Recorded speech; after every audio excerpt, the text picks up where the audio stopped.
சொல்லப்போனா உனக்கு என் மேல கொஞ்சம் கூட அன்பே இல்லை. எல்லாத்தையுமே சொன்னாதான் புரியுமா?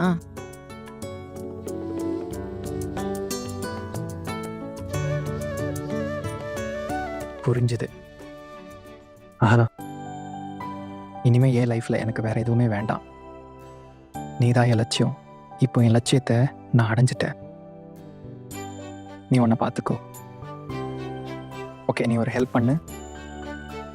இதுல கொஞ்சம் பணம் இருக்கு, இது உனக்கு தான். ஏன் இது எதுக்காக? உன்னோட செலவுக்கு தான். நீ இங்க கொஞ்ச நாள் ஸ்டே பண்ண போறதானே? ஓகே, அப்போ ஒரு ஹஸ்பண்டா நீங்க உங்க கடமையை செய்றீங்களா? நீ இப்படிதான் புரிஞ்சுக்கணும்னா இப்படியே புரிஞ்சுக்கோ. Thank you so much. ஆனா இப்போ இது எனக்கு தேவையில்லை. கல்யாணத்துல கொஞ்சம் பணம் வந்துச்சுல, அதையே யூஸ் பண்ணிக்கிறேன். என்கிட்ட அது அப்படியே இருக்கு. உங்ககிட்ட நான் நேத்தே சொன்னேன்ல. ஆமா, நீ நேத்து சொன்னதான். அப்ப இதையும் சேர்த்து வச்சுக்கோ, பரவாயில்ல. நீ இங்க இருக்கிறவரை உனக்கு இந்த பணம் தேவைப்படும். அப்படியா? இதுக்கு அப்புறம் தான் என் லைஃப்க்கு நிறைய காசு தேவைப்படும். உங்க லைஃப் ஃபுல்லா நீங்க செலவு பண்ண முடியாது. அதனால என்ன பத்தி கவலைப்படுறதை விட்டுருங்க. ஒருவேளை ஒரே நைட்ல அந்த பொண்ணு நம்ம அர்ஜுன் மேல சூனியம் வச்சிருக்காளோ? அவ எப்படி அப்படி செய்வின வெப்பா? நான் அவனை ஏன் வயித்துல சுமந்து பெத்திருக்கேன். எங்க இருந்தோ வந்த பொண்ணு ஒரே நைட்ல அவனை மயக்க முடியுமா என்ன? விடுங்க டாக்குரண்ணி, போலீஸ் அடி விழுந்தாதான் எல்லா சூனியமும் வெளியே வரும். அக்கா, அவ உங்களை சாகடிக்க முயற்சி பண்ணிருக்கா. மர்டர் கேஸ் போடுவாங்கன்னு போல்ட்டு சொல்லிட்டு இருந்தான். நீ அந்த பொண்ணு அவ லைஃப் ஃபுல்லா ஜெயிலே கிடந்து சாகணும். ஆமா, அவ்வளவு பெரிய தப்புக்கு பெரிய தண்டனை கிடைக்க வேண்டியது தானே. இதை விடுங்க, நான் கோயிலுக்கு போகணும். எனக்கு கோபம் வந்துச்சுன்னா யாரும் என்ன சொல்வேனோ எனக்கே தெரியாது. நான் வரேன். அண்ணி சீக்கிரமா வாங்க. அர்ஜுன் இப்ப வந்துருவான்ல. அங்கிருந்து ஆபீஸ்க்கு போக மாட்டான் இல்லையா? அம்மா மேல இருக்க பயம். இப்ப அண்ணி, நான் உங்ககிட்ட ஒண்ணு சொல்லணும். நீங்க இந்த விஷயத்துல கண்டிப்பா ரொம்பவே கவனமா இருக்கணும். என்ன விஷயம்னா, இப்ப அந்த பொண்ணு அவ பிறந்த வீட்டுல இருக்கா. அதனால எனக்கு என்ன பயம்னா, நம்ம அர்ஜுன் இருக்கானே, ஆபீஸுக்கு லீவ் போட்டுட்டு தினம் தினம் அவ வீட்டுக்கு போயிட போறான். அத மட்டும் கொஞ்சம் பாத்துக்கோங்க. இல்ல, நான் சும்மா ஜாக்கிரதையா இருக்கணும்னு ஏற்கனவே சொன்னேன்ல. ஆனா டாக்கூர் அண்ணி, கல்யாணமாயி கொஞ்ச நாளையே உங்க புருஷன் இறந்துட்டாரு தானே. அதாவது ஏதோ 1-2 வருஷம் அவரோட சேர்ந்து இருக்க உங்களுக்கு அதிக நேரம் கிடைக்கலதான் அண்ணி. அண்ணி, இத்தனை வருஷத்துக்கு அப்புறம் இப்ப எதுக்கு இந்த கேள்வியை கேக்குறீங்க? இல்ல, சும்மா ஞாபகம் வந்துருச்சு. கல்யாணமாகி 1 வருஷத்துக்குள்ளேயே நீங்க விதவை ஆகிட்டீங்க இல்லையா? வீடு குடும்பம்னு பாத்துக்க வாய்ப்பு கிடைச்சிருக்காது இல்ல? அதுக்கப்புறம் உடனே நீங்க இங்க வந்துட்டீங்க இல்லையா? நான் ப்ராமிஸ் பண்ணியிருக்கேன்ல, எவ்வளவு சீக்கிரம் முடியுமோ அவ்வளவு சீக்கிரம் உள்ள இங்க இருந்து கூட்டிட்டு போயிடுவேன். Please trust. அது ஒருவேளை உண்மையா இருந்தா அப்போ இந்த காசு எதுக்கு? அப்படின்னா என்கிட்ட இருந்து எதுவும் வாங்கணும்னு நினைக்கலையா? இல்ல, அவசியம் இல்லைன்னா அப்போ எதுக்கு? ஆனா உண்மையாவே இப்போ இந்த காசு எனக்கு கண்டிப்பா தேவையே இல்லை. அப்படியே விட்டுருங்க. அப்புறம் இன்னொரு விஷயம் சொல்லணும். என்ன? நீங்க ப்ளீஸ் உங்க அம்மாவை கொஞ்சம் கவனமா பாத்துக்கோங்க. சாப்பாடு சரியா இல்லாததால அவங்க ரொம்ப வீக்கா இருக்காங்க. வீட்டுல இருக்க மத்தவங்களுக்கு புரிஞ்சுக்கிற சக்தி கம்மி. அதனால இத பத்தி புரியாது. ஆனா எல்லாரும் உள்ளுக்குள்ள ரொம்ப வீக்கா இருக்காங்க. இத மால்நியூட்ரிஷன் சொல்லுவாங்க.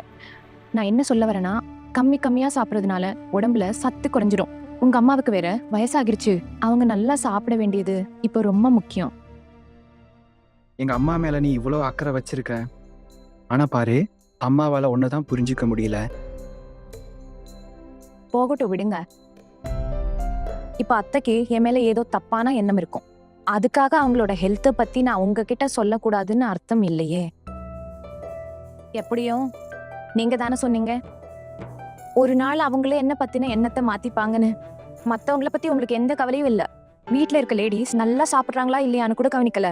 நான் தான் சொல்றேன்ல, இந்த பழக்கத்தை எல்லாம் மாத்திக்கிறது ரொம்ப முக்கியம். அட்லீஸ்ட் வீட்டுல இருக்கிற பெரியவங்களோட சாப்பாட்டுல சில விஷயங்களை சேர்க்கறது ரொம்ப முக்கியம். எக்ஸாம்பிளுக்கு எல்லாரும் கண்டிப்பா புரோட்டீன் சேர்த்துக்கணும்.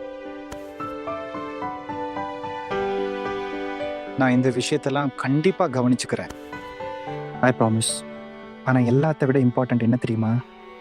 இப்போ நீ சொன்ன இந்த விஷயமெல்லாம் இதனால என் மனசில் உன் மேலே இருந்த மரியாதை இன்னும் அதிகமாகிருச்சு.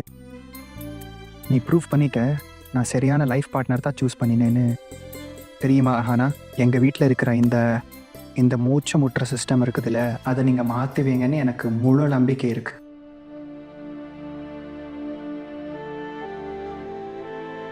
ஆனால் எல்லாரும் நீங்கள் சொல்கிறத கேட்பாங்க. நீங்கள் எல்லாருடைய சந்தோஷமாக மாறிடுவீங்க. எனக்கு உங்கள் மேலே நம்பிக்கை இருக்கு. இப்போ நீங்கள் உங்கள் வேலையை பாருங்கள். நான் கிளம்புறேன். சீக்கிரமாக உங்களை இங்கேருந்து கூட்டிகிட்டு போகிறேன்.